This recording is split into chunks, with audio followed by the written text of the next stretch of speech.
गोपाल कृष्ण भगवान की जय। मोर मुकुट बंसी वाले की जय। पुरुषोत्तम भगवान की जय।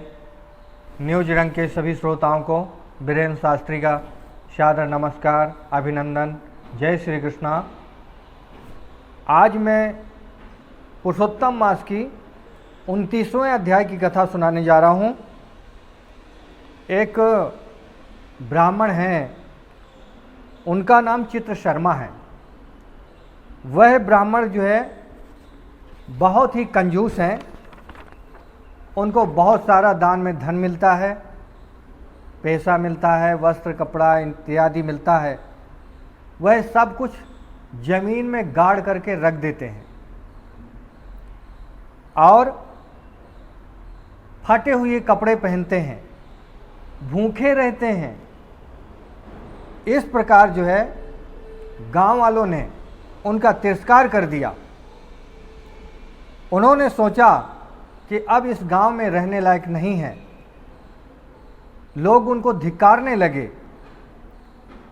तब वह जो है निराश होकर के गांव छोड़ दिया और अपने मित्र, एक उनके माली उनके मित्र होते हैं, उनके बहुत बड़ा बगीचा होता है। अपने मित्र के यहाँ जा कर के रोते हुए, उनसे भीख मांगते हुए सहायता के लिए बोलते हैं कि हे मित्र, मेरी सहायता करो।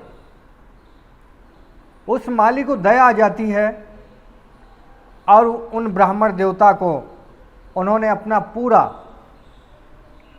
बगीचा उनके सुपुर्द कर देते हैं और कहते हैं कि इस बगीचा में जो भी फल आए तो आप इनको जो है संभाल के रखना और इनको बेचना और अपने जीवन का यापन करना। उन ब्राह्मण देवता ने क्या करा कि जो फल कटे रहते थे वह उनके घर पहुंचा देते थे, मालिक के घर। बड़ी ईमानदारी से उन्होंने ऐसा काम किया। 2-4 महीने बाद उनके मन में बेईमानी आ गई। फिर उन्होंने उस माली भाई को फल पहुंचाना बंद कर दिया और उनके साथ जो है दुर्व्यवहार करना शुरू कर दिया। उन ब्राह्मण का नाम था करदायु।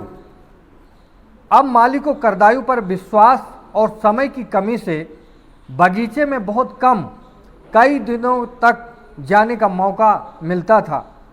वो विश्वास के कारण बगीचे ही नहीं जाते थे। कुछ दिनों तक करदायु ने बगीचे के पके फलों को मालिक के पास पहुंचाया, परंतु लोभी होने के कारण उसके मन की भावना बदल गई और पके फलों को मालिक के पास पहुंचाना बंद कर दिया। बगीचे से निकले हुए चोटीले दागी फलों को स्वयं पेट भर खाता और अच्छे फलों को बेचकर जो पैसा मिलता उसको जमीन में गाड़ देता। कई दिनों तक फल न पहुंचने से माली एक दिन समय निकालकर बगीचे में पहुंचकर करदायु नाम के ब्राह्मण से कहते हैं कि फल न लाने के विषय में आप मुझे बतलाइए। तो करदायु कहता है कि हे मित्र, इस बगीचे में पशु पक्षी बहुत आते हैं और सब फल खाकर नष्ट कर देते हैं। देखो, मैंने कई पक्षियों को भगाया और उनको मारा भी। देखो, उनके पंख और शरीर का मांस पड़ा हुआ है। यहाँ तो मेरे खाने के लिए भी फल नहीं मिलते।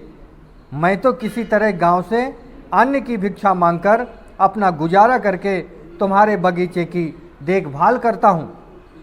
पक्षियों के मरे हुए शरीर और मांस पंख आदि देकर माली को विश्वास हो गया। गांव में माली का व्यवसाय अच्छा होने से आमदनी खूब बढ़ गई।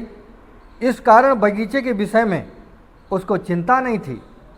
माली गांव वापस चला गया और अपने व्यवहार में लग गया। इधर करदयु पहले से भी अधिक फलों की चोरी करके बेचता और प्राप्त किए धन को जमीन में गाड़ देता।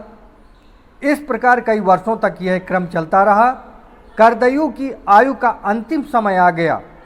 एक दिन करदयु की मृत्यु हो जाती है और वह यमदूत उसको पकड़ करके यमराज के पास ले जाते हैं। वहाँ यमराज पूछते हैं कि तुमने हमेशा लोभ और चोरी करके पूरा जीवन यापन किया, इस प्रकार उसको दूसरे जन्म में बानर की योनि प्राप्त होती है।